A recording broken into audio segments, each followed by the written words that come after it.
గం గణపతయే నమః. హరిః ఓం. వాల్మీకి రామాయణంలో బాలకాండలో పార్వతీదేవి మహిమ గురించి చెప్పుకుంటున్నాం.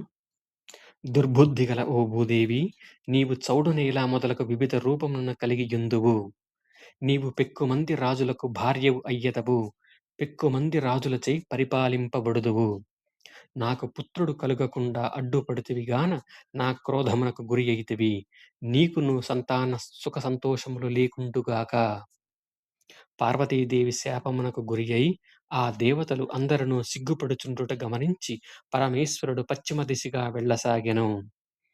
ఆ పరమశివుడు హిమవత్ పర్వతమునకు ఉత్తరస్య యందుగల ఒక శిఖరమును చేరి అచట పార్వతీదేవితో కూడి తపస్సు చేయసాగెను.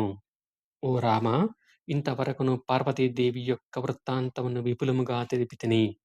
ఇక గంగాదేవి యొక్క ప్రభావమును గూర్చి వివరించెదను నీవును లక్ష్మణుడును వినుడు.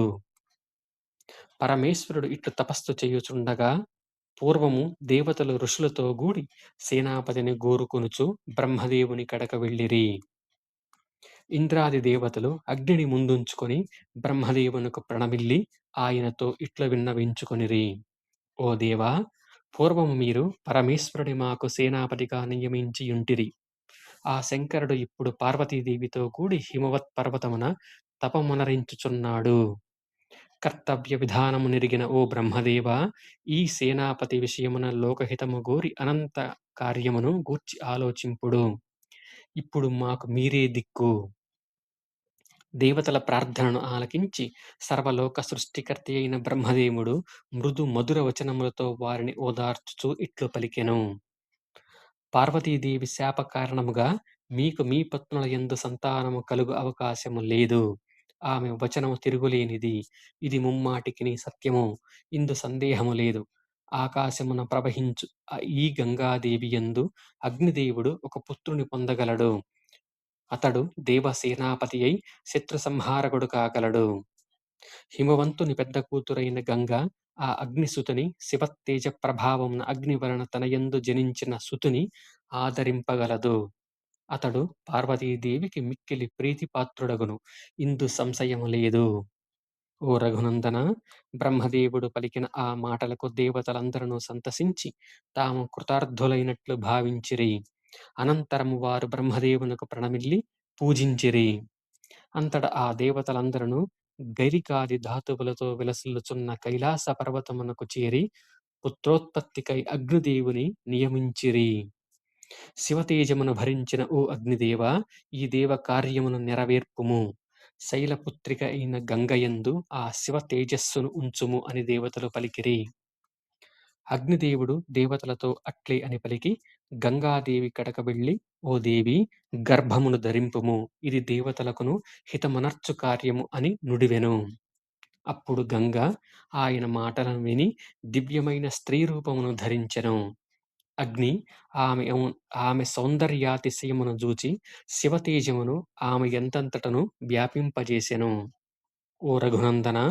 అగ్ని ఆమెపై వ్యాపింపజేసిన శివతేజముతో గంగా ప్రవాహములన్నియును నిండిపోయెను. ఆ అగ్ని తేజస్సు యొక్క తాపమునకు తట్టుకొనలేకున్న గంగాదేవి సర్వదేవతలకును పురోహితుడైన అగ్నిదేవునితో క్షణక్షణమునకును బలీయమగుచున్న నీ తేజస్సును ధరింపలేకయున్నాను అని పలికెను. సర్వదేవతల కొరకై సమర్పించడి ఆహుతులను స్వీకరించునట్టి అగ్నిదేవుడు గంగతో, ఓ దేవి, ఈ శ్వేత పర్వత ప్రదేశమున నీ గర్భమును ఉంచుము అని అనెను. మహా తేజస్వి అయిన ఓ పుణ్యపురుష రామ!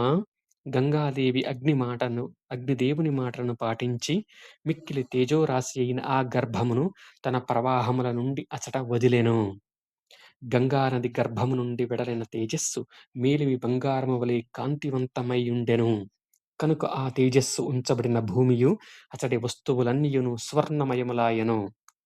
ఆ పరిసరములన్నీయును రజత వెండిమయములై నిరుపమానమైన కాంతితో వెలుగొందెను. ఆ తేజస్సు యొక్క తీక్షణత్వం వలన క్షారము నుండి రాగి, ఇనుము పుట్టెను.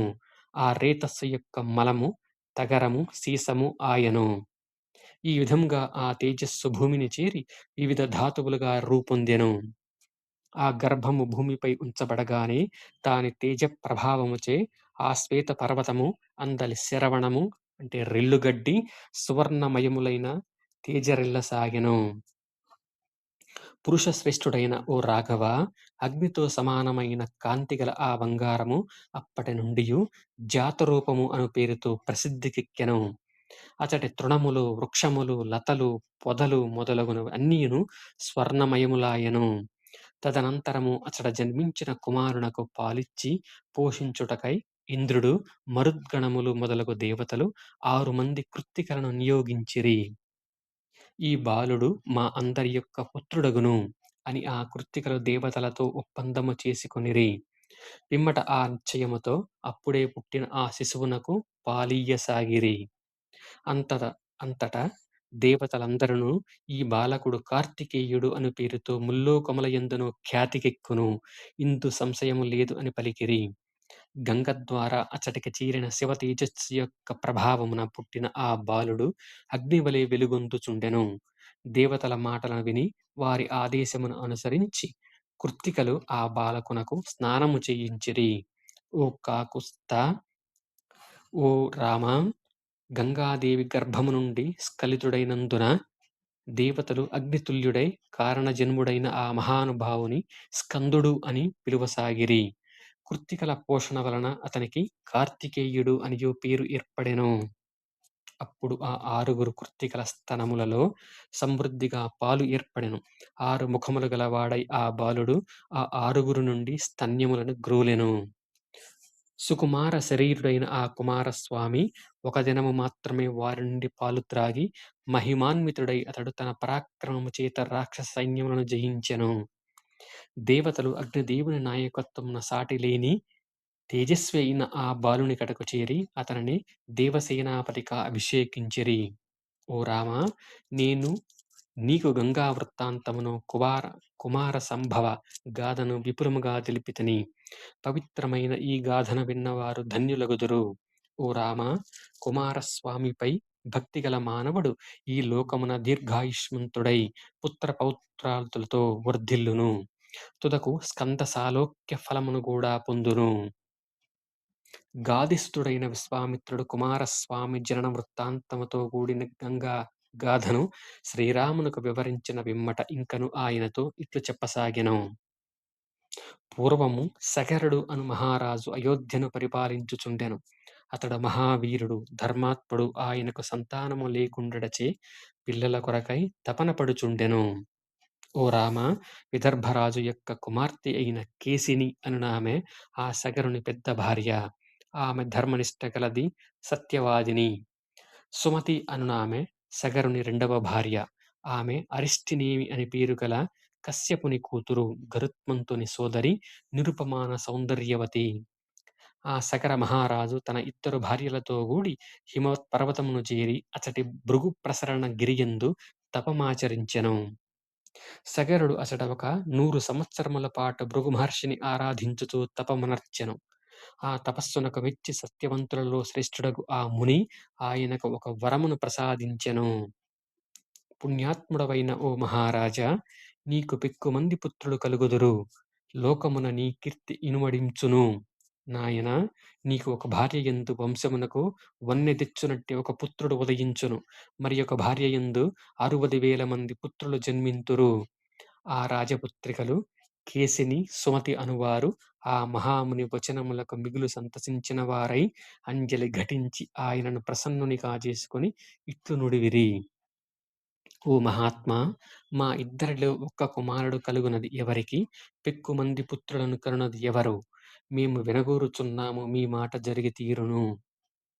ఆ ఇద్దరి వినతిని ఆలకించి పరమధార్మికుడైన భృగు మహర్షి పుత్రప్రాప్తి విషయమున మీ కోరికను ప్రకటింపుడు. వంశోద్ధారకుడైన కొడుకు మీలో ఎవరికి కావలెను? కీర్తి ప్రతిష్టలు గలిగి మహాబలశాలురు, మహోత్సాహులు అయిన పెక్కుమంది పుత్రులను ఎవరు కోరుకుందురు అని మధురముగా అడిగెను. ఓ రఘురామ! భృగు మహర్షి యొక్క మాటలను విని సగర మహారాజు సమక్షమున పెద్ద భార్య అయిన కేసిని వంశకర్త అయిన ఒక కుమారుని కోరెను. సగరుని రెండవ భార్యయు గరుత్మంతుని సోదరియు అయిన సుమతి మహోత్సాహులును కీర్తి ప్రతిష్టలు గలవారును అయిన 60,000 మంది పుత్రులు